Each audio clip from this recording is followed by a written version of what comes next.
ब्रह्मा जी चंद्रमा के रूप में पुत्र बनकर आए, भगवान विष्णु दत्तात्रेय के रूप में पुत्र बनकर आए और शिव जी दुर्वासा रूप में पुत्र बनकर आए। दुर्वासा जी की एक दो कथा हम लोग मात्र जानकर उनको समझते हैं कि बस उन्होंने बहुत बड़े बड़े भक्तों का कल्याण किया।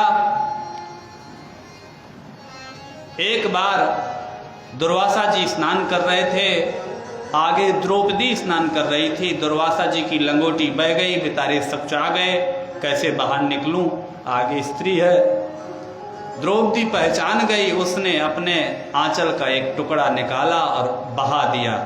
आगे वो बहते बहते दुर्वासा जी के पास पहुंचा, उन्होंने लपेट लिया, बड़े प्रसन्न हुए, बाहर निकले, बोले बेटी आज तुमने मेरी लाज रखी है, रक्षा की है। एक दिन ये टुकड़ा तुम्हारे लिए हजारों वस्त्र बन करके तुम्हारे रक्षा करेगी, लाज रखेगी। और वही कृष्ण भगवान ने फिर उनकी साड़ी बढ़ाई।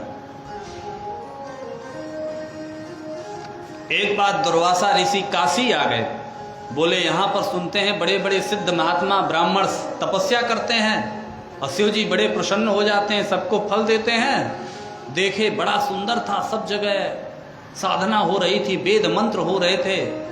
गए तुरंत झट से आसन लगाए, बैठ गए, पर बहुत दिन हो गया कोई दर्शन नहीं दिया।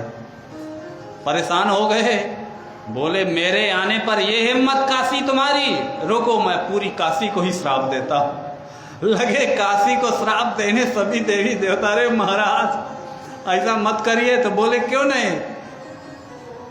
बोले आज से आपके महादेव भी प्रकट हो गए, आज से इस तुम्हारे द्वारा स्थापित शिवलिंग की जो भी दर्शन करेगा उसका सब मनोकामना पूर्ण होगी। और वहीं पर उन्होंने कामेश्वर महादेव की स्थापना की, बगल में दुर्वासेश्वर, जो आपका गाय घाट के जाने पर वहाँ मिलता है, मच्छोदरी से आगे ऐसे एक रास्ता है। तो कामेश्वर, आपकी कामनाएं भी समाप्त हो जाती। काम भावना अगर ज़्यादा आपको परेशान कर रही है तो उनके दर्शन करिए, काम भावना आपकी कम हो जाएगी।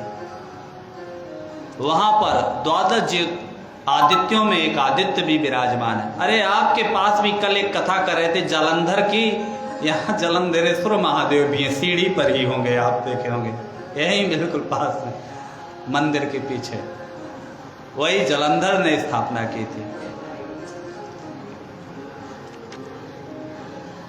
यहाँ पर 12 जो आदित्य भी, वृद्धादित्य, द्रौपदादित्य, लोलार का आदित्य, मयूख का आदित्य, खखोल का आदित्य, हमने सभी